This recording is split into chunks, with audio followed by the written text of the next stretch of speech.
You ever feel totally overwhelmed by all this spiritual advice out there? Like, where do you even begin? Well, today, we're going to walk through a remarkably clear, step-by-step path for anyone who wants to start a real Dhamma practice. Seriously, if you've been looking for a map, this is it. This is the big question, right? It's what stops so many of us before we even start. I'm interested, but what do I actually do? The answer we're going to explore today isn't some vague philosophy. It's a profound and systematic guide, right from the ground up. So here's our roadmap. We'll start with building an unshakable foundation. Then we'll learn how to face our emotions and see our bodies in a completely new light. From there, we'll get to the ultimate goal, understanding not self. And finally, we'll chart your path forward. Okay, let's dive in. We're starting with the most crucial part of the entire practice, the foundation. And according to our source, getting this first step right is what makes everything else even possible. You just can't skip it. And the instruction here, it's crystal clear. Before you do any meditation, before you get into any complex contemplation, the very first step is to find a firm refuge in what's known as the triple gem. And listen, this isn't just a nice suggestion. It's presented as the essential starting point for the entire journey. And there's a really vital reason for this. You see, the source explains that while some super advanced practitioners might be able to jump straight into deep meditation, for most of us, starting here is actually a form of protection. It aligns the mind and, it stops it from getting lost in confusion right at the very beginning. So what is this triple gem?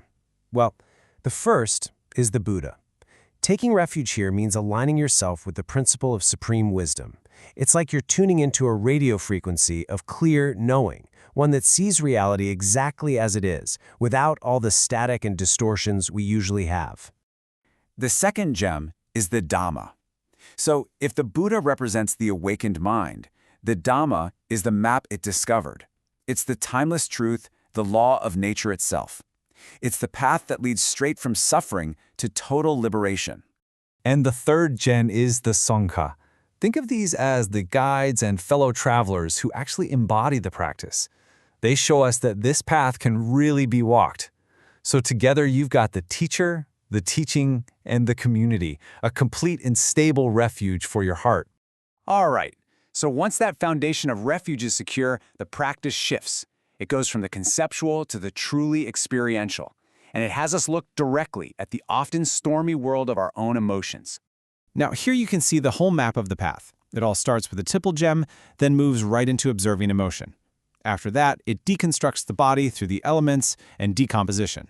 And all of this, it leads to understanding the five aggregates and ultimately the Four Noble Truths. For today, we're really zeroing in on these crucial first steps that the entire practice is built on. So, step 2, which you practice right alongside step 1, is called accosting emotion. And the key here is a radical shift. Instead of getting lost in the stories about our feelings up in our heads, the practice is to feel them directly, as raw energy right in the center of your chest. It's a move away from the intellect and into pure, direct knowing. The purpose of this is just incredibly powerful. By learning to face these feelings with mindful observation, you're not trying to destroy them or push them away at all. You are systematically turning that raw, reactive emotion into an object of study, a source of profound wisdom and real insight.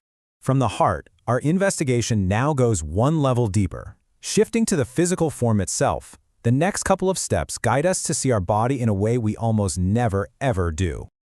So, steps 3 and 4 work together as this amazing 1-2 punch. First, the Four Elements meditation breaks the body down into its impersonal parts, earth, water, fire, and air. Then, contemplating its decay just strips away any idea we have of it being permanent. The shared goal here is to systematically dismantle our usual solid concept of my body and see what it's really made of. So here's the crucial point. Why do this? Why break down our emotions and our bodies in this way? Well, it all leads to one of the most central, mind-blowing insights in this entire tradition. When you consistently look at your body as just a temporary pile of elements, and you really truly contemplate that it's subject to decay, the mind's tight possessive grip of me and mine just naturally starts to loosen. It begins to see on a gut level that this form cannot possibly be a permanent, unchanging self. This core insight is called anatta, or not self. It's the radical understanding that there is no permanent, independent me, no little CEO in your head, to be found anywhere in our physical or mental experiences. These foundational practices are designed, step by step, to lead the mind to realize this liberating truth for itself. So, we've walked through this incredible path, starting with a stable refuge, learning to meet emotion right there in the heart, and then using the body itself as a tool to see its true, impermanent nature. It's a completely systematic approach that builds insight, one step at a time. And this entire path leads us to one final, deeply personal question. If the body you call yours, and the feelings you call yours, are revealed to be just fleeting, conditioned phenomena, then what are you? This path doesn't just hand you an answer. It gives you the tools to find out for yourself.